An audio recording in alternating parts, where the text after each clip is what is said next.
नमस्कार दोस्तों, आप सभी का स्वागत है डीआर गुरुकुल में। ये आपका SSC CGL PYQ series day 13 video lecture है। और आज के इस वीडियो लेक्चर में भी हम लोग 50 पीवाईक्यू प्रश्नों को कवर करेंगे जो कि आपके जनरल अवेयरनेस सेक्शन से रिलेटेड होंगे। और आज के इस वीडियो लेक्चर में हम लोग कुछ प्रश्नों को L1 और L2 मार्क करते हुए चलेंगे। सभी प्रश्नों को L1 मतलब कि लेवल 1 का प्रश्न, जो कि आपके लिए आसान प्रश्न होगा, जिसको आप लोग मतलब कि देखते ही करेक्ट आंसर पहचान जाएंगे, फाइंड आउट कर लेंगे। और दूसरा जो आपका प्रश्न होगा ये लेवल 2 का प्रश्न होगा, मतलब कि ये आपका कठिन प्रश्न होगा थोड़ा। इसके लिए आप लोग मार्क एज ए रिव्यू करके इसके बारे में थोड़ा सा सोच सकते हैं अपने एग्जामिनेशन में। और ये मैं मार्क इसलिए कराते हुए चलूँगा ना, क्योंकि जब आपके एग्ज़ाम में अगर 10 डेज या 15 डेज बचे हुए हैं और आप चाहते हैं कि जो जनरल अवेयरनेस सेक्शन है इसको आप लोग फिर से पूरी तरह से रिवाइज कर लें, जो 5 साल के पीवाईक्यूज हैं लास्ट 5 ईयर के, तो उसमें आपको L1 और L2 मतलब मार्क करके मिलेंगे। तो L1 को छोड़कर आप लोग L2 को ही रिवाइज कर लीजिएगा पूरा। तो चलिए स्टार्ट करते हैं आज के इस वीडियो लेक्चर को बिना समय गवाए। पहला प्रश्न है कि which famous experiment was done by Michael Faraday in 1831। Michael Faraday द्वारा 1831 में कौन सा प्रसिद्ध प्रयोग किया गया था? तो माइकल फैराडे ने डिस्कवरी की है इलेक्ट्रोमैग्नेटिक इंडक्शन की। ऑप्शन सी आपका करेक्ट आंसर होगा। विद्युत चुंबकीय प्रेषण की खोज की है माइकल फैराडे ने। माइकल फैराडे ने विद्युत चुंबकीय प्रेषण की खोज करके विद्युत उत्पादन में क्रांति ला दी। यह खोज इलेक्ट्रिक जनरेटर के निर्माण का आधार बनी। और यह आपका L1 लेवल का प्रश्न है। ये चीज़ें आप 12th से ही पढ़ते हुए आ रहे होंगे। अगला प्रश्न है, the book poverty and un British rule in India was written by dash. Poverty and un British rule in India पुस्तक किसने लिखी थी? तो इस पुस्तक के रचयिता हैं दादा भाई नौरोजी। ऑप्शन बी आपका करेक्ट आंसर होगा। और यह भी आपका L1 लेवल 1 का प्रश्न है, तो इसे L1 मार्क कर लीजिएगा। दादा भाई नौरोजी ने इस पुस्तक में ब्रिटिश शासन की आर्थिक नीतियों के कारण भारत की गरीबी का विश्लेषण किया है। इसे ब्रिटिश शासन के खिलाफ महत्वपूर्ण दस्तावेज माना गया है। और ये जो बुक है इसे मैंने आपको इम्पोर्टेंट मार्क कराया हुआ था अपने books and author video lecture में। जो हमने बुक कवर की है आपकी पिनेकल की स्ट्रेटेजी की जो बुक है, उसको हमने अपने चैनल पर पूरा कवर कराया हुआ है। तो अगर आपने उस चैप्टर को अभी तक नहीं कवर किया है तो प्लीज़ कवर कर लीजिए, चाहे वीडियो लेक्चर से या फिर बुक से। अगला प्रश्न यहाँ से हमारा, Who required Dalton's atomic hypothesis with Gay-Lussac result on the combination of volume in 1811। Dalton के परमाणु सिद्धांत को 1811 में वॉल्यूम संयोजन के गैर ल्यूसेक के परिणामों के साथ किसने मिलाया था?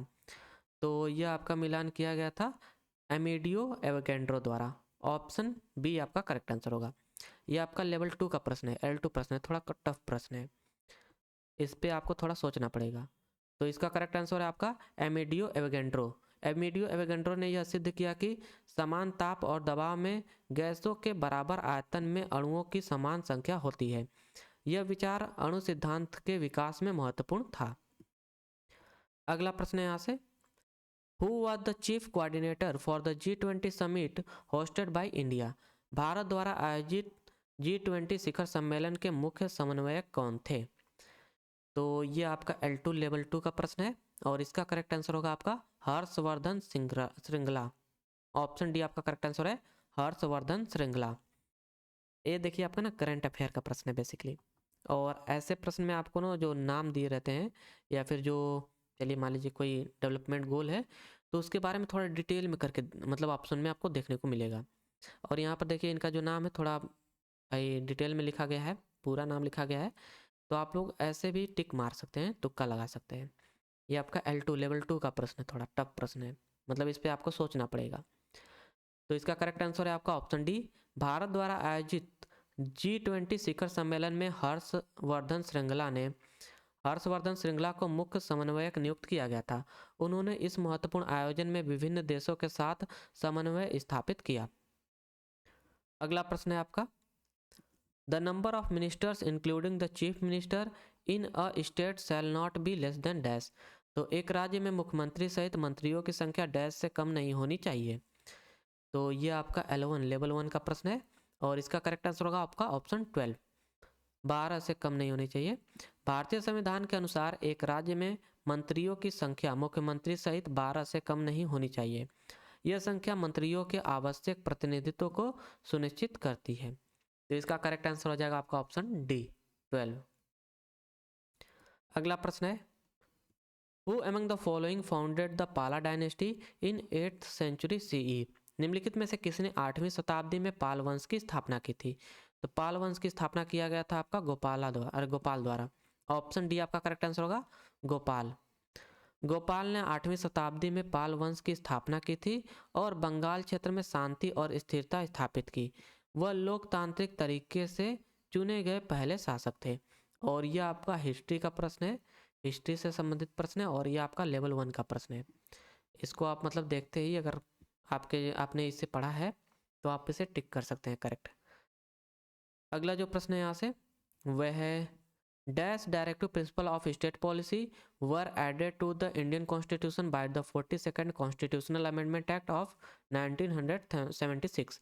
1976 के 42वें संविधान संशोधन अधिनियम द्वारा भारतीय संविधान में डैश राज्य नीति के निर्देशक सिद्धांत जोड़े गए थे। तो राज्य नीति के निर्देशक सिद्धांत जो आपके हैं डीपीएसपी, 42वें संविधान द्वारा कितने डीपीएसपी जोड़े गए थे? जिसका करेक्ट आंसर होगा 4। और ये भी आपका लेवल 1 का प्रश्न है, क्योंकि भाई ये देखिए आपका स्टैटिक जीके से प्रश्न है, मतलब पॉलिटी सेक्शन से, और ये चीज़ें आपको रटी हुई होनी चाहिए। भाई आप सीजीएल जैसा एग्जाम देने जा रहे हैं तो चीज़ें रटी होनी चाहिए साफ तौर पर इससे भाई। तो इसका करेक्ट आंसर होगा आपका 4। 4 नीति निर्देशक सिद्धांत को आपका 1976 में 42वें संवैधानिक संशोधन द्वारा जोड़ा गया था। अगला प्रश्न है, Who published the logistic equation model of the population growth in 1838? 1838 में जनसंख्या वृद्धि में लॉजिस्टिक समीकरण मॉडल को किसने प्रकाशित किया था? तो यह मॉडल आपका प्रकाशित किया गया था पियरे फ्रांसवा बहुलस्ट द्वारा, वरहुलस्ट द्वारा। आपका वरहुलस्ट आपका करेक्ट आंसर होगा, पियरे फ्रांसवा वरहुलस्ट। ऑप्शन सी आपका करेक्ट आंसर है। यह आपका लेवल 2 का प्रश्न है, इसके लिए आपको सोचना पड़ेगा या फिर भाई छोड़ दीजिए ऐसे प्रश्नों को अगर नहीं पता है तो। पियरे फ्रांसवा वरहुलस्ट ने जनसंख्या वृद्धि में लॉजिस्टिक मॉडल को विकसित किया था, जो संसाधनों की सीमिता के कारण जनसंख्या वृद्धि पर अंकुश का सिद्धांत है। और यह आपका देखिए लेवल 2 का प्रश्न है, थोड़ा हार्ड प्रश्न है। और इन प्रश्नों को अगर भाई नहीं आ रहा है तो आप लोग मतलब स्किप कर दीजिए एग्जाम में, क्योंकि नहीं करेंगे तो -0.25% और 0.25 मार्क्स आपके डिडक्ट कर लेंगे ये सभी प्रश्न। तो इसका करेक्ट आंसर हो जाएगा आपका ऑप्शन सी। अगला प्रश्न है, चलिए यहाँ से, the ICAR sugar cane breeding institute is located at dash. तो गन्ना प्रजनन संस्था जो आपका है संस्थान डैश में स्थित है। तो ये आपका ICAR जो है यह स्थित है कोयम्बटूर में। ऑप्शन बी आपका करेक्ट आंसर होगा। गन्ना प्रजनन संस्थान कोयम्बटूर में स्थित है और यह गन्ने के उन्नत किस्मों के विकास और शोध में अग्रणी है। और यह आपका स्टैटिक जीके से प्रश्न है और इंडस्ट्री चैप्टर से, और यह आपका L1 लेवल 1 का प्रश्न है।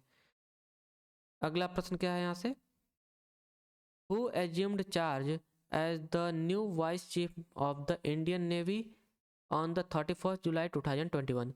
Who assumed charge as the new Chief of the Indian Navy on the 31st July 2021?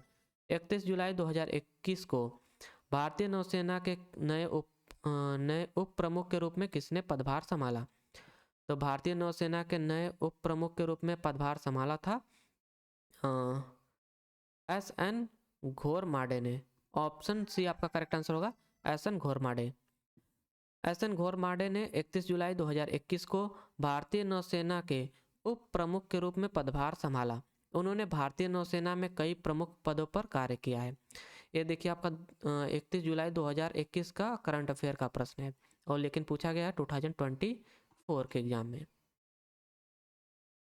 तो मतलब आप समझ रहे हैं ना कि 3 से 4 साल भाई पहले का भी करंट अफेयर या फिर प्रश्न पूछा जा सकता है आपके एग्जामिनेशन में। ये आपका L2 लेवल 2 का प्रश्न है। अगला प्रश्न है यहाँ से, चलिए, Which act was passed by the British Parliament in the year 1773 AD to regulate the activities of the East India Company? 1773 में ब्रिटिश संसद द्वारा ईस्ट इंडिया कंपनी की गतिविधियों को नियंत्रित करने के लिए कौन सा अधिनियम पारित किया गया था? तो यह आपका L1 का प्रश्न है, क्योंकि यह आपका पूछा गया है हिस्ट्री सेक्शन से, और इसका करेक्ट आंसर होगा आपका रेगुलेटिंग एक्ट। 1773 में आपका रेगुलेटिंग एक्ट पारित किया गया था, नियामक अधिनियम। 1773 का नियामक अधिनियम ईस्ट इंडिया कंपनी की शक्ति को नियंत्रित करने वाला पहला कानून था। यह अधिनियम के तहत गवर्नर जनरल का पद भी बनाया गया था। तो इस अधिनियम के द्वारा ही आपका गवर्नर जनरल का जो पद है वह बनाया गया था भारत में। अगला प्रश्न यहाँ से, मैच द फॉलोइंग आइटम। तो पहले कॉलम में आपका दिया है कस्तूरबा गांधी बालिका विद्यालय स्कीम। कस्तूरबा गांधी बालिका विद्यालय स्कीम जो आपका है ये 2004 में आया था, तो इसका हो जाएगा फर्स्ट का बी। और जो मिड डे मील स्कीम है आपका, मिड डे मील स्कीम आपका 1995 से ही चल रहा है, तो इसका बनेगा आपका ऑप्शन डी। और जो नेशनल एग्रीगेशन क्या है भाई, नेशनल एक्रीडेशन असेसमेंट काउंसिल है आपका, राष्ट्रीय प्रत्यायन मूल्यांकन परिषद। तो यह आपका आया था 1994 में, इसका होगा ए। और जो आपका all India council for the technical education है, अखिल भारतीय तकनीकी शिक्षा परिषद, यह स्कीम आपका आया था, बचा आपका कौन सा इसमें से, 1945। तो फोर्थ का हो जाएगा सी यहाँ से। तो इसका करेक्ट आंसर क्या बनेगा, फोर्थ का सी, इस दोनों में दिया है आपका, थर्ड का ए, थर्ड का ए, ऑप्शन ए आपका करेक्ट है, ऑप्शन फर्स्ट, फर्स्ट का बी, सेकंड का डी, थर्ड का ए एंड फोर्थ का सी। अगला प्रश्न है यहाँ से, where was the first meeting, ये आपका देखिए ना, ये आपका L2 प्रश्न था, लेवल 2 का प्रश्न, इससे आप लोग L2 मार्क कर लीजिएगा, जो 12th प्रश्न था। अगला प्रश्न है यहाँ से, where was the first meeting of the employment working group of G20 conducted, G20 के रोजगार कार्य समूह की पहली बैठक कहाँ आयोजित की गई थी? तो ये आपका जोधपुर में आयोजित किया गया था, ऑप्शन बी आपका करेक्ट आंसर होगा। और ये आपका करंट अफेयर से प्रश्न है, तो ये आपका L1 प्रश्न हो जाएगा, लेवल 1 का प्रश्न, क्योंकि भाई अगर आपने उसको पढ़ा है करंट अफेयर को तो आप कर सकते हैं।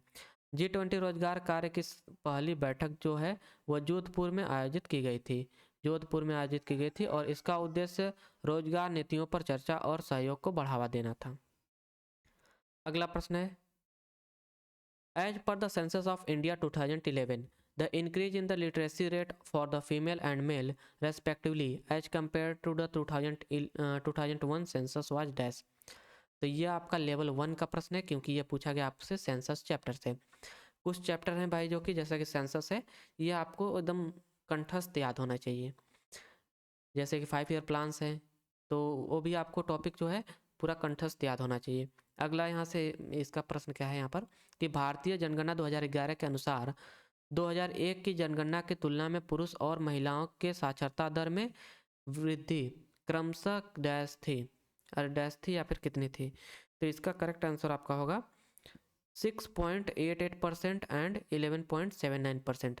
6.88% जो आपका है पुरुषों की साक्षरता दर थी, और जो 11.79% है ये महिलाओं की साक्षरता दर थी 2011 के अनुसार, 2001 की तुलना में। तो 2011 की जनगणना के अनुसार पिछले दशक में पुरुषों और महिलाओं की साक्षरता दर में क्रमशः 6.88% और 11.79% की वृद्धि हुई थी या फिर देखी गई थी। अगला प्रश्न यहाँ से, what is the salinity of Dead Sea per litre of water? Dead Sea का प्रति लीटर पानी में लवणता कितनी है? और ये मैंने अपने भाई स्टैटिक जी के थ्योरी जो वीडियो लेक्चर्स हैं उनमें बताया था, और इससे बहुत ज़्यादा इंपॉर्टेंट, मोस्ट इंपॉर्टेंट मार्क कराया हुआ था कि भाई डायरेक्ट आपसे डेड सी की सैलिनिटी पूछ दी जाती है, जो कि होती है 340 ग्राम पर लीटर। तो यहाँ से आपका करेक्ट आंसर हो जाएगा ऑप्शन सी, 340 ग्राम पर लीटर।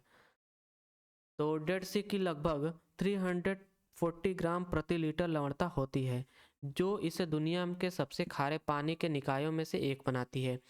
इस कारण वहाँ का पानी बहुत घना होता है। ऑप्शन सी आपका करेक्ट आंसर होगा। और ये आपका लेवल 1 का प्रश्न है। अगर आपने लेक चैप्टर पढ़ा होगा ना, उसमें मैंने इससे इंपॉर्टेंट मार्क कराया था। तो अगर आपने अभी तक कवर नहीं किया है लेक चैप्टर को, या तो बुक से या फिर भाई वीडियो लेक्चर से, तो ज़रूर एक बार पढ़ लीजिए। अगला प्रश्न है यहाँ से, पापनासम रमैया शिवम, अरे रमैया शिवन, पापनासम रामैया शिवान, शिवन है ना, Sivan was an Indian composer of which musical style. तो पापनासम रामैया शिवम किस संगीत शैली के भारतीय संगीतकार थे। तो ये संगीतकार थे भाई कर्नाटिक म्यूजिक के। इनका नाम ही टफ है, लेकिन मतलब ये सवाल आपका हल्का है। ऑप्शन बी आपका करेक्ट आंसर होगा, कर्नाटिक म्यूजिक। पापनासम रामैया शिवम एक प्रसिद्ध कर्नाटिक संगीतकार हैं और उन्होंने कई प्रसिद्ध कृतियों की रचना की है। उन्हें तमिलनाडु का त्यागराज भी कहा जाता है। तो तमिलनाडु का त्यागराज आपका कहा जाता है पापनासम शिवन को। अगला प्रश्न है यहाँ से, which of the following is the first Indian women grandmaster in chess. निम्नलिखित में से कौन भारत की पहली महिला ग्रैंड मास्टर हैं। तो भारत की पहली महिला ग्रैंड मास्टर हैं एस विजय लक्ष्मी। ऑप्शन बी आपका करेक्ट आंसर होगा, एस विजय लक्ष्मी। और यह आपका L1 लेवल 1 का प्रश्न है। इसका करेक्ट आंसर होगा ऑप्शन बी, एस विजय लक्ष्मी भारत की पहली महिला ग्रैंड मास्टर बनी और उन्होंने भारतीय शतरंज में महिलाओं की भूमिका को प्रेरित किया। उनकी उपलब्धि ऐतिहासिक मानी जाती है। ऑप्शन बी आपका करेक्ट आंसर है। अगला प्रश्न यहाँ से, which of the following is not a major climate control of a place. निम्नलिखित में से कौन सी एक स्थान के जलवायु नियंत्रण का प्रमुख कारक नहीं है। तो प्रमुख कारक नहीं है, इसमें से आपका करेक्ट आंसर हो जाएगा इंटीरियर ऑफ द अर्थ, पृथ्वी का आंतरिक भाग आपका करेक्ट आंसर होगा। देखिए एक बात और बताना चाहूँगा ना भाई, थोड़ा जो नोट करके दिया है ना, इसमें आपको देखिए देखने को मिल जाएगा, पूरा कैपिटल लेटर में मिलता है नॉट या फिर इनकरेक्ट स्टेटमेंट। तो इस पर आप लोग थोड़ा विशेष ध्यान दीजिएगा कि इनकरेक्ट पूछा है या करेक्ट पूछा है। तो चलिए इसका करेक्ट आंसर हो जाएगा आपका ऑप्शन सी, ए आपका L1 लेवल 1 का प्रश्न था। और इसका एक्सप्लेनेशन चलिए देख लेते हैं कि जलवायु नियंत्रण के प्रमुख कारक ऊंचाई, अक्षांश और महासागरीय धाराएं हैं। पृथ्वी का आंतरिक भाग जलवायु पर सीधा प्रभाव नहीं डालता है, इसलिए इसका करेक्ट आंसर हो जाएगा interiors of the earth, option C. अगला प्रश्न है यहाँ से, who among the following is the known as captain cool in Indian cricket. तो भारतीय क्रिकेट में कैप्टन कूल के नाम से किसे जाना जाता है। इसका करेक्ट आंसर हो जाएगा आपका महेंद्र सिंह धोनी जी। और ये आपका लेवल 1 का प्रश्न है, ये सभी लोग जानते हैं। महेंद्र सिंह धोनी को उनकी शांत और स्थिर नेतृत्व शैली के कारण कैप्टन कूल कहा जाता है। उन्होंने भारतीय टीम को कई सफलताएं दिलाई हैं। अगला प्रश्न है यहाँ से आपका, in which of the following state is the छू फाट डांस परफॉर्म्ड। निम्नलिखित में से किस राज्य में छू फाट डांस जो आपका है परफॉर्म किया जाता है। तो छू फाट डांस आपका परफॉर्म किया जाता है सिक्किम राज्य में।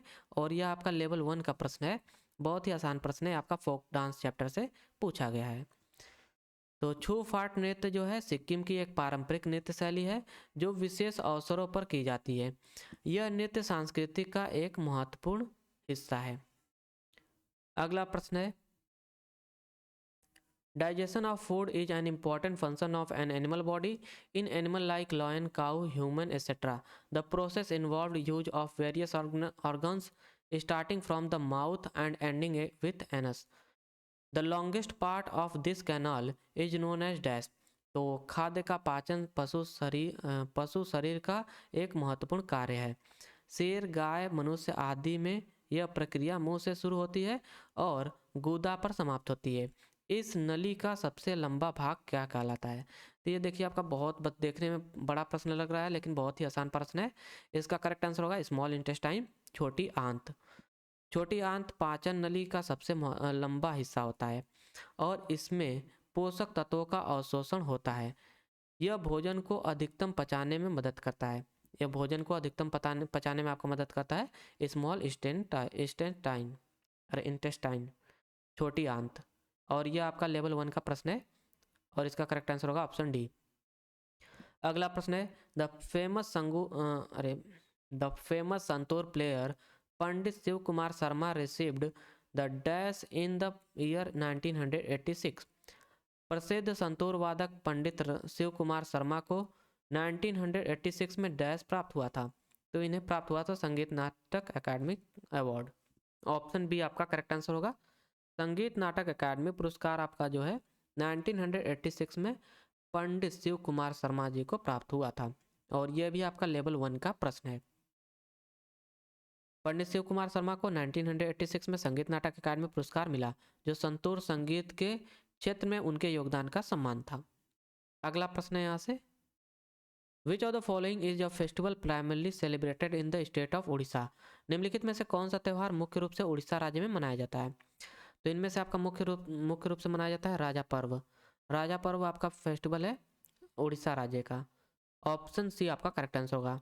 राजा पर्व उड़ीसा का एक प्रमुख त्यौहार है जो महिलाओं और धरती माता के सम्मान में मनाया जाता है। यह 3 दिनों तक मनाया जाने वाला फेस्टिवल है, 3 दिवसीय त्यौहार है। अगला यहाँ से जो प्रश्न है और यह आपका लेवल 1 का प्रश्न है क्योंकि ये आपका फेस्टिवल चैप्टर से पूछा गया। अगर आपने फेस्टिवल चैप्टर को ध्यान से पढ़ा होगा तो इस प्रश्न को आसानी से कर सकते हैं आप। अगला प्रश्न है,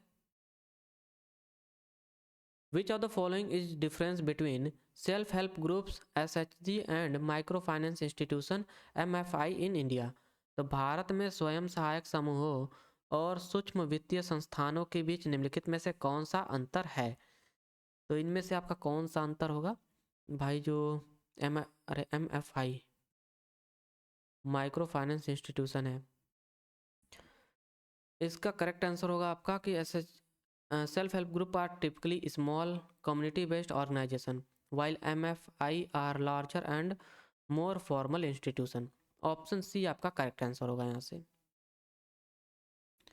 हाँ, ऐसा जो सेल्फ हेल्प ग्रुप होते हैं आमतौर पर छोटे सामुदायिक संगठन होते हैं, जबकि MFI बड़े और अधिक औपचारिक संस्थान होते हैं।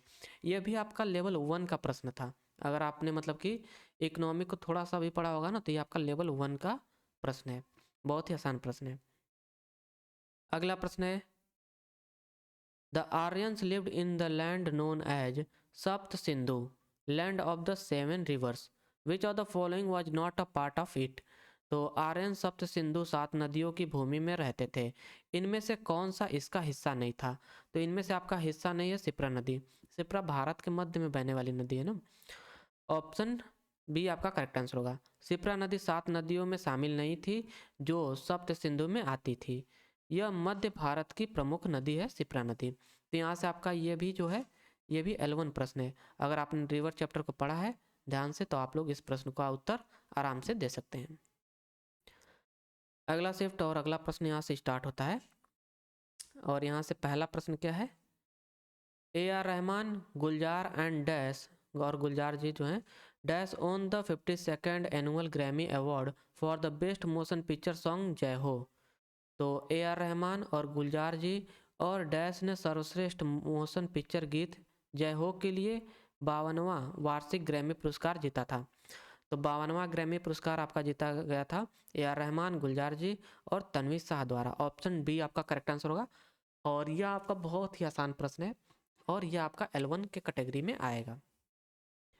तन्वी शाह, तन्वी शाह को जय हो गीत के लिए AR रहमान और गुलजार के साथ ग्रैमी पुरस्कार मिला था। यह एक ऐतिहासिक जीत थी इनके लिए। और ये जो है ना ग्रैमी अरे तन्वी शाह से मतलब कि बहुत ज़्यादा प्रश्न आपका रिपीट होता रहता है एग्जाम में, तो इसलिए आपका ये L1 प्रश्न है, लेवल 1 का प्रश्न है। अगला प्रश्न क्या है यहाँ से, Razia Sultan was the first and only female ruler of the सल्तनत who ascended the throne in dash. तो रजिया सुल्तान सल्तनत की पहली और एकमात्र महिला शासक थी जिन्होंने किस वर्ष में सिंहासन ग्रहण किया था। तो इन्होंने सिंहासन जो है ग्रहण किया था 1236 में। ऑप्शन बी आपका करेक्ट आंसर होगा और यह भी आपका लेवल 1 का प्रश्न है। भाई एक ही तो मतलब महिला शासक हुई है और उनके बारे में भी अगर आपको नहीं पता है तो मतलब क्या पता है यार। तो चलिए यहाँ से आपका करेक्ट आंसर हो जाएगा ऑप्शन बी। इसको आप लोग थोड़ा पढ़ लीजिएगा अच्छे से। रजिया सुल्तान ने 1236 ईस्वी में सुल्तान का, अरे सल्तनत आपका होना चाहिए भाई, सल्तनत का सिंहासन संभाला था। वह इस पद को प्राप्त करने वाली पहली महिला थी। ऑप्शन बी आपका करेक्ट आंसर है। अगला प्रश्न क्या है यहाँ से, by which national waterways of India और the delta channel of Mahanadi and Brahmani river and east coast canal connected. Bharat के किस राष्ट्रीय मार्ग द्वारा महानदी, ब्राह्मणी नदियों के डेल्टा चैनल और ईस्ट कोस्ट नहर जुड़ी हुई हैं? तो ये सभी आपके जुड़ी हुई हैं नेशनल वाटरवे 5 से। ऑप्शन डी आपका करेक्ट आंसर होगा। ये अगर आपने नेशनल वाटरवे चैप्टर अगर पढ़ा है अच्छे से बुक से या फिर हमारे वीडियो लेक्चर से, तो आप लोग इस प्रश्न को आसानी से कर सकते हैं। ये भी आपका L1 लेवल 1 का प्रश्न है। महानदी और ब्राह्मणी नदियों के डेल्टा को ईस्ट कोस्ट नहर से जोड़ने के लिए राष्ट्रीय जलमार्ग 5 का निर्माण किया गया था। अगला प्रश्न है यहाँ से, the working group under the chairmanship of dash in the year dash proposed a new intermediate monetary aggregates to be referred to as NM2। Dash की अध्यक्षता में डैश कार्यकारी समूह ने NM2 के रूप में संदर्भित एक नए मध्यम मौद्रिक समुच्चय का प्रस्ताव किया। तो यह आपका प्रस्ताव किया गया था डॉक्टर YV रेड्डी द्वारा 1998 में। ऑप्शन बी आपका करेक्ट आंसर होगा। और यह आपका लेवल 2 का थोड़ा प्रश्न है। इसका करेक्ट आंसर है option B. Doctor YV Reddy की अध्यक्षता में कार्य समूह ने 1998 में NM2 नामक एक नया मौद्रिक योग प्रस्तावित किया था। आया आप अगला प्रश्न है आपका यहाँ से। अगला प्रश्न क्या है कि in which state of India is Tadoba national park located. Tadoba national park आपका जो है तडोबा राष्ट्रीय उद्यान, यह आपका किस राज्य में स्थित है? तो यह स्थित है आपका महाराष्ट्र राज्य में। ऑप्शन ए आपका करेक्ट आंसर होगा। और यह आपका लेवल 1 का प्रश्न है। अगर आपने हमारे या फिर जो हमारा वीडियो लेक्चर जो है आपका नेशनल पार्क का, या फिर जो बुक में चैप्टर आपका है पिनेकल द्वारा प्रकाशित बुक है आपकी स्टैटिक जीके, अगर उसको अच्छे से पढ़ा है तो आप लोग इस प्रश्न को आसानी से कर सकते हैं भाई। या कोई और भी स्टैटिक जीके की अगर बुक है भाई, अगर आपने उसे ध्यान से पढ़ा, उसमें अगर चैप्टर जो है नेशनल पार्क अगर आपने उसे पढ़ा है, तो आप लोग इन प्रश्नों को आसानी से कर सकते हैं। इन सभी में से भाई एक प्रश्न आपका पूछ देता है, जैसे नेशनल पार्क हो गया, टाइगर रिजर्व हो गया, तो आप लोग इन सभी को थोड़ा सा समय देकर पढ़ लीजिए। चलिए अगला प्रश्न यहाँ से क्या है आपका, देखिए तंबोडा राष्ट्रीय उद्यान जो आपका महाराष्ट्र राज्य में स्थित है और यह एक बाघ अभ्यारण्य के लिए प्रसिद्ध है। तो ये एक बाघ अभ्यारण्य है आपका तंबोडा और ताडोबा राष्ट्रीय उद्यान, ताडोबा नेशनल पार्क। अगला प्रश्न क्या है यहाँ से, which fundamental duties applies to you when you see your college friend start fighting with the canteen person when he passed a few anti religious statement. आपके लिए कौन सा मूल कर्तव्य लागू होता है जब आप अपने कॉलेज के दोस्तों को देख रहे हैं जो कैंटीन कर्मचारी से लड़ रहे हैं क्योंकि उसने कुछ धर्म विरोधी बातें की थी? तब वहाँ पर आपका भाईचारा आपको समझ में आएगा ना। ऑप्शन ए आपका करेक्ट आंसर होगा, to promote harmony and spirit of brotherhood. सद्भावना और भाईचारे की भावना को बढ़ावा देना यहाँ पर कर्तव्य होगा हमारा। तो ये आपका लेवल 1 का प्रश्न है, यहाँ पर आपके समझ से मतलब कि उत्तर देना होगा। तो यहाँ से आपका करेक्ट आंसर होगा ऑप्शन ए। सद्भावना और भाईचारे की भावना को बढ़ावा देना भारतीय नागरिकों का मूल कर्तव्य है, खासकर धार्मिक सहिष्णुता के संदर्भ में। सहिष्णुता के संदर्भ में आपका करेक्ट आंसर होगा यह। अगला प्रश्न क्या है, when was the All India Trade Union Congress established. अखिल भारतीय ट्रेड यूनियन कांग्रेस आपकी इसकी स्थापना कब की गई थी? AITUC की आपका स्थापना कब किया गया था? तो इसकी स्थापना किया गया था 1920 में। ऑप्शन डी आपका करेक्ट आंसर होगा। और यह आपका इंडियन नेशनल कांग्रेस है ना, ये आपका L2 लेवल 2 का प्रश्न है, तो इसे आपको दोबारा थोड़ा अच्छे से पढ़ना पड़ेगा।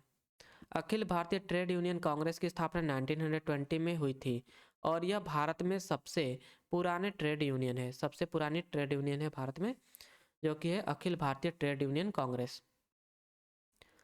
अगला प्रश्न है, who founded the Arya Samaj इन मुंबई इन 1875? मुंबई में 1875 में आर्य समाज की स्थापना किसने की थी? तो आर्य समाज की स्थापना किए थे मुंबई में दयानंद सरस्वती ने, स्वामी दयानंद सरस्वती आपका करेक्ट आंसर होगा। और ये आपका लेवल 1 का प्रश्न है। ये चीज़ें हम लोग बचपन से पढ़ते हुए आ रहे हैं ना, बचपन से भाई, मतलब कि जो जीके का बुक था उसमें आता था। तो इसका करेक्ट आंसर होगा ऑप्शन ए, आर्य समाज की स्थापना स्वामी दयानंद सरस्वती ने की थी, जो हिंदू समाज सुधार में सक्रिय थे। अगला प्रश्न है यहाँ से, by which of the following method do red algae reproduce? लाल शैवाल निम्नलिखित में से किस विधि से प्रजनन करते हैं? तो लाल शैवाल जो है खंडन, फ्रेगमेंटेशन की विधि से प्रजनन करते हैं। ऑप्शन डी आपका करेक्ट आंसर होगा।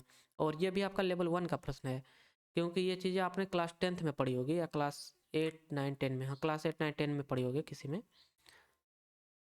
क्लास 10th चलिए मान लीजिए भाई, क्लास 10th में आपने ये चीज़ें पढ़ी होंगी साइंस सेक्शन में। तो लाल शैवाल में प्रजनन मुख्य रूप से खंडन विधि से होता है।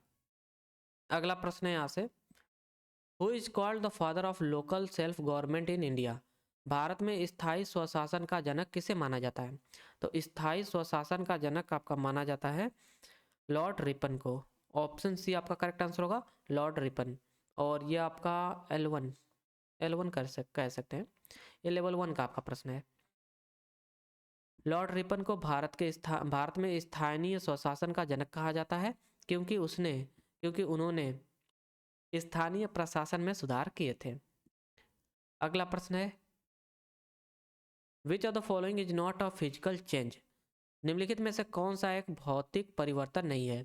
तो इनमें से भौतिक परिवर्तन नहीं है, तो कडलिंग ऑफ मिल्क आपका करेक्ट आंसर हो जाएगा। ये आपका केमिकल चेंज है ना, और ये आपका लेवल 1 का प्रश्न है। अगला प्रश्न है, यहाँ से आपका करेक्ट आंसर हो जाएगा कडलिंग ऑफ मिल्क, दूध का फटना एक केमिकल प्रोसेस है, फिजिकल चेंज नहीं है। दूध का फटना एक रासायनिक परिवर्तन है, जबकि अन्य सभी आपके भौतिक परिवर्तन है, फिजिकल चेंजेस है। अगला प्रश्न है यहाँ से, who among the following Indian cricketer were named the Wisden cricketer of the year in 2022 edition of the अलमनाक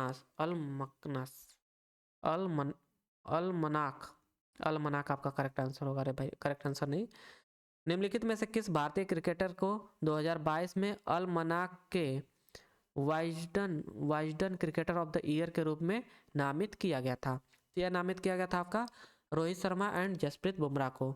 option C आपका करेक्ट आंसर होगा। और यह आपका लेवल 2 का प्रश्न है, थोड़ा टफ प्रश्न है। रोहित शर्मा और जसप्रीत बुमराह को 2022 में वाइजडन क्रिकेटर ऑफ द ईयर के रूप में नामित किया गया था। अगला प्रश्न है, which of the following is responsible for the red colour of the beetroot? निम्नलिखित में से कौन सा चुकंदर के लाल रंग के लिए जिम्मेदार होता है? तो चुकंदर के लाल रंग के लिए जिम्मेदार होता है आपका विटानिन। ऑप्शन सी बी आपका करेक्ट आंसर होगा विटानिन। और ये आपका L1 लेवल का प्रश्न है, या फिर आप इसे L2 मार्क कर लीजिए, क्योंकि इतना तो भाई नहीं पढ़ता है कोई डीप में बायो को। तो ये आपका L2 लेवल का प्रश्न है। इसमें आपका जो चुकंदर के लाल रंग का चुकंदर में लाल रंग के लिए जिम्मेदार आपका होता है विटानिन। विटानिन एक प्राकृतिक पिगमेंट है जो चुकंदर को लाल रंग देता है। अगला प्रश्न है यहाँ से, according to the census of India 2011 which group of union territories has the highest density of population? Bharat के 2011 की जनगणना के अनुसार किस समूह के केंद्र शासित प्रदेशों की जनसंख्या घनत्व तो सबसे अधिक है? तो जनसंख्या घनत्व तो आपका कौन से भाई जो यूनियन टेरिटरी का समूह है उनमें अधिक है, यह पूछा है। तो यहाँ से आपका दिया क्या है, लक्षद्वीप, दमन एंड दीव एंड पुडुचेरी, दिल्ली। यहाँ पर हाईएस्ट डेंसिटी पूछा है ना, तो हाईएस्ट में तो आपका दिल्ली आएगा, उसके बाद आपका चंडीगढ़ आएगा और पुडुचेरी आएगा। ऑप्शन सी आपका करेक्ट आंसर होना चाहिए।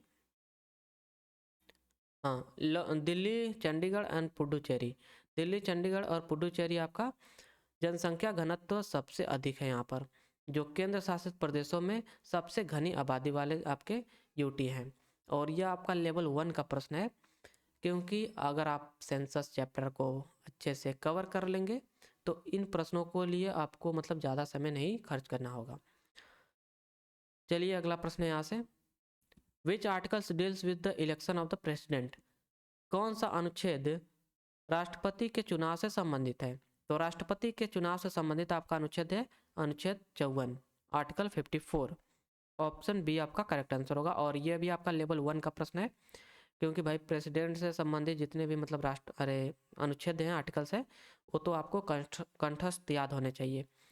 अनुच्छेद 54 जो है राष्ट्रपति के चुनाव की प्रतिक्रिया का प्रावधान करता है। अगला प्रश्न है, identify an example of plasma as a state of matter. पदार्थ के रूप में प्लाज्मा का एक उदाहरण पहचाने। तो blood, dry ice, Freon, neon आपका करेक्ट आंसर होगा, नियोन साइन बल्ब। इसमें आपका प्लाज्मा स्टेट देखने को मिल सकता है आपको, और ये आपका लेवल 1 का प्रश्न है। नियोन साइन बल्ब प्लाज्मा का एक उदाहरण है जो विद्युत उत्तेजना से बनता है। अगला प्रश्न है, classical sarod player Amjad Ali Khan was awarded dash in the 2001 by the government of India. शास्त्रीय सरोद वादक अमजद अली खान को 2001 में भारत सरकार द्वारा डैश से सम्मानित किया गया था। तो इन्हें सम्मानित किया गया था पद्म विभूषण से। ऑप्शन सी आपका करेक्ट आंसर होगा, पद्म विभूषण। और यह आपका लेवल 1 का प्रश्न है। अमजद अली खान को 2001 में पद्म विभूषण से सम्मानित किया गया था, जो एक उच्च नागरिक सब पुरस्कार है, सम्मान है। अगला प्रश्न क्या है यहाँ से, which of the following statement is correct. इनमें से आपका कौन सा करेक्ट स्टेटमेंट है ये बताना है। Pond and sea water are fresh water, ये आपका गलत स्टेटमेंट है। सी वाटर आपका फ्रेश वाटर नहीं होता है भाई, सी वाटर यहाँ पर भी है। ऑप्शन डी आपका करेक्ट आंसर होगा, river, creek, lakes, pond and streams are the fresh water habitats. नदियाँ, खाड़ियाँ, झीलें, तालाब और नाले सभी ताजे पानी के निवास स्थान हैं। ऑप्शन डी आपका करेक्ट आंसर होगा। और ये आपका लेवल 1 का प्रश्न है। अगला प्रश्न क्या है यहाँ से, महेंद्र वर्मन प्रथम हु रोट मट्टा विलास प्रहसना। मत्त विलास आपका प्रहसना है। Matta Vilasa Prahasana is related to which of the following ruling dynasty. तो महेंद्र वर्मन प्रथम जिन्होंने मत्त विलास प्रहसन लिखा, निम्नलिखित में से किस शासक वंश से संबंधित है। तो यह संबंधित है आपका पल्लव वंश से। ऑप्शन बी आपका करेक्ट आंसर होगा, पल्लव वंश। और यह आपका लेवल 2 का प्रश्न है, थोड़ा आपको इसमें सोचना पड़ेगा। वैसे हिंट तो दिया है आपका कि हु रोट मत्त विलास प्रहसन। अगला प्रश्न आपका यहाँ से, who is considered the highest law officer of the state in India. Of the state आप ध्यान से देखिएगा थोड़ा।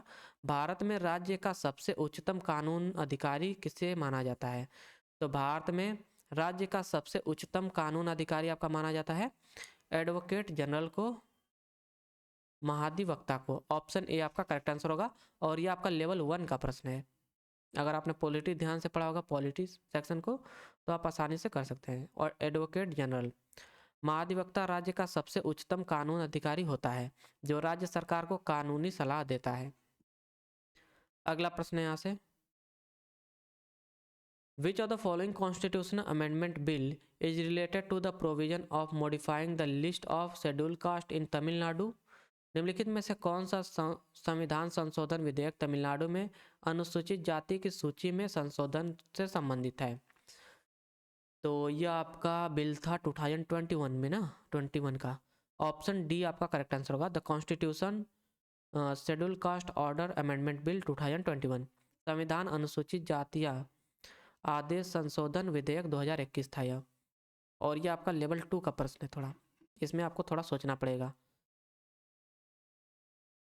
यह विधेयक तमिलनाडु में अनुसूचित जातियों की सूची में संशोधन से संबंधित आपका संशोधन था।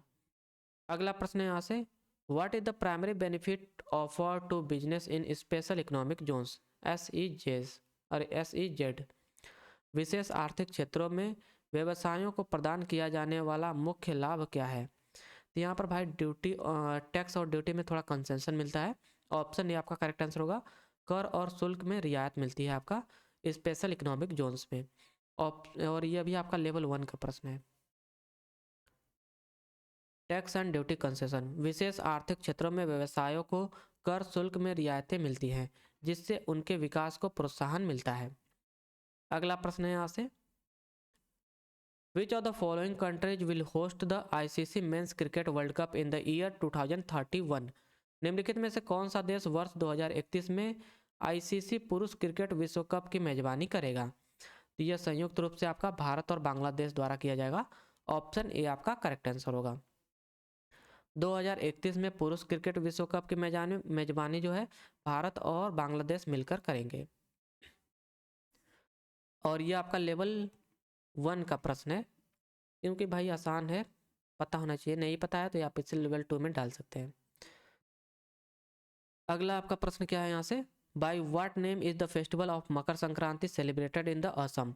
असम में मकर संक्रांति का त्यौहार किस नाम से मनाया जाता है? तो यह मनाया जाता है माघ बिहू के नाम से। देखिए भाई बिहू शब्द यहाँ पर तो आपको मिल गया। जैसे कि 3 प्रकार के बिहू मनाए जाते हैं एक वर्ष में। एक वर्ष में आपका 1 ईयर में 3 प्रकार के बिहू मनाए जाते हैं। 3 प्रकार के बिहू फेस्टिवल मनाए जाते हैं जिनके अलग अलग नाम है। इसमें से एक आपका माघ बिहू है। तो इसका करेक्ट आंसर है आपका माघ बिहू। असम में मकर संक्रांति को माघ बिहू के रूप में मनाया जाता है जो फसल कटाई का त्यौहार है। और ये मैंने अपने फेस्टिवल चैप्टर में कवर कराया है। जितने भी टाइप्स हैं थोड़े डिटेल में, मतलब मैंने उसमें कवर कराया है फेस्टिवल वीडियो लेक्चर में। 2 पार्ट्स में ये वीडियो लेक्चर है, तो आप लोग इसे ज़रूर कवर कर लीजिएगा। और ये जो आपका है लेवल 1 का प्रश्न है। अगर आप फेस्टिवल चैप्टर को अच्छे से पढ़े हैं तो आप लोग इसे आसानी से कर सकते हैं। अगला प्रश्न है यहाँ से, which of the following term is related to football? निम्नलिखित में से कौन सा शब्द फुटबॉल से संबंधित है? तो बाईसाइकिल किक जो शब्द है भाई आपका फुटबॉल में ही यूज किया जाता है यहाँ से। तो यहाँ से आपका करेक्ट आंसर हो जाएगा ऑप्शन बी, बाईसाइकिल किक। और ये आपका लेवल 1 का प्रश्न है। बाईसाइकिल किक फुटबॉल का एक विशेष प्रकार शॉट है जो फुटबॉल में इस्तेमाल होता है। और यहाँ से आपके 50 PYQ प्रश्न होते हैं समाप्त। आशा करता हूँ आपको वीडियो लेक्चर पसंद आया होगा। तो thank you for watching. Please do like and subscribe my channel. Have a nice day.